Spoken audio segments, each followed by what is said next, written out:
So, babalik kami sa bahay kasi ilalagay namin to.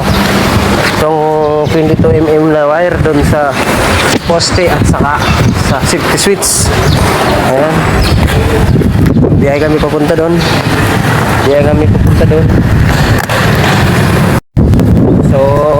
So andito na kami sa bahay. Maglalagay po kami ng stranded wire dito. Ayan. Ako ay mag-uuna. Ayan. Ito yung unahin namin. Ayan yung lalagay natin. Dito 7 meters lang. Tingnan natin kung 7 meters lang yan.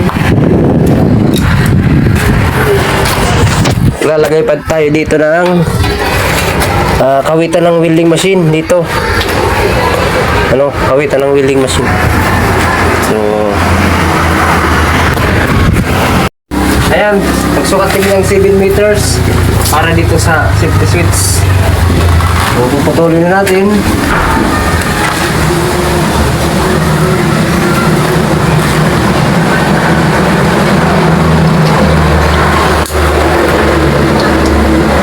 Itong sira para doon sa poste. Ayan, o.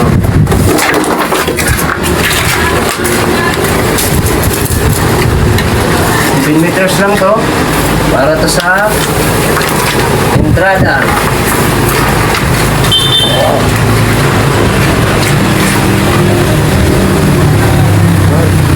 Matigas. Putulin na natin ulit.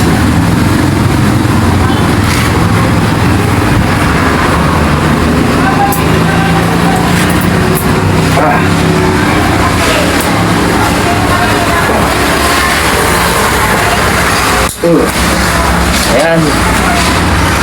Basta mo na po. Ayan. Ayan. Play mo. Tama na. Ayan o. 7 meters to. So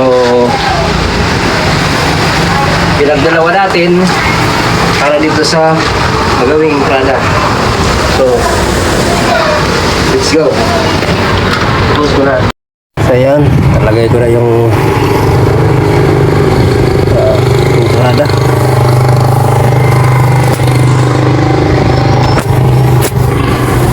So 7 meters to. Yan pa yun dyan sa 7 meters.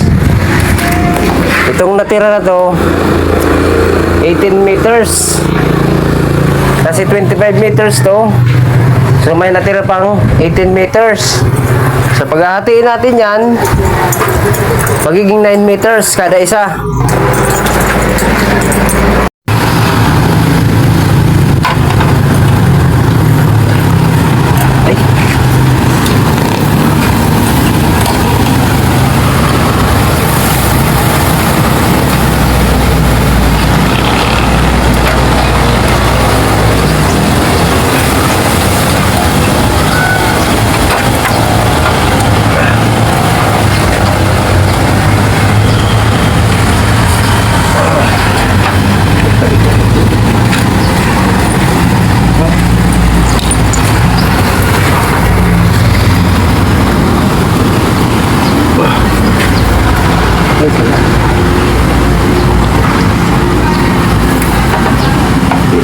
Pause mo.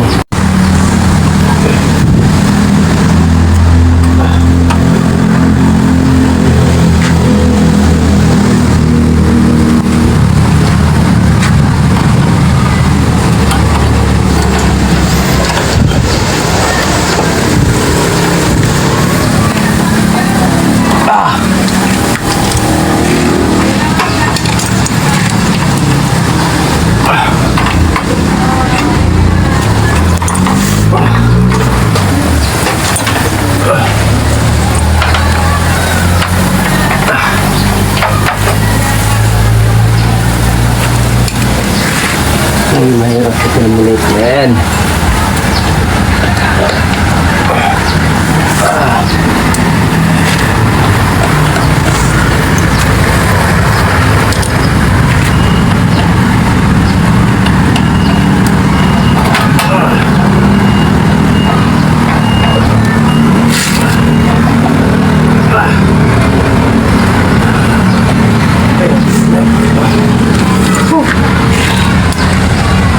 Yan.